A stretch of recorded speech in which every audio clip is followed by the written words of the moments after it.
我顶面有真侪有关辐射谣言，像讲做一摆心脏电脑断层的扫描，伊辐射量是核载食品的8万倍，敢真正有遐恐怖？做伙来看卖。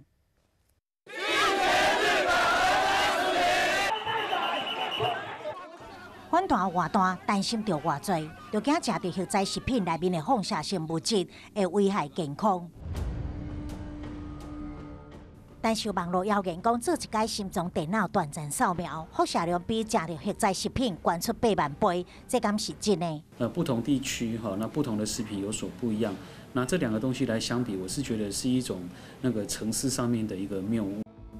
电脑断层是一种立体化的电光照射到身体上，辐射暴露是属于一种体外暴露。核载食品是因为食物暴露伫个放射性物质下，食入腹肚了后，就会伫体内产生辐射威胁。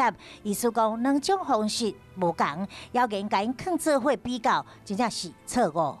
以最新的这个心脏的电脑断层来说的话呢，它的那个最低的剂量是可以到差不多2.1、2.2个毫西弗。新店主治病院做一解心脏电脑断层扫描，辐射量只有2毫西弗，比原能会网站顶面的16毫西弗较低。现在的电脑断层仪器呢，辐射量都已经大幅的降低了，所以如果真的有需要的话，还是要在医师的指示之下来进行电脑断层的扫描。但是若电脑断层辐射，手机也嘛有。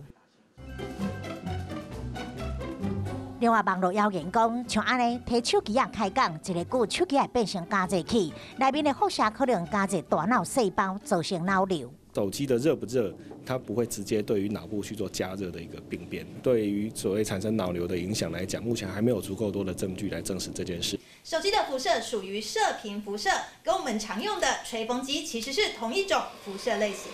只要用到电力用品，侪即拢有射频辐射，但是这种辐射袂加热人体细胞，嘛无明确的证据显示讲经常使用这电器就会得脑瘤。因为这脑瘤发生的原因目前也无定论，所以手机或者其他的电器，只要使用时间唔是相长，拢唔免过度担心。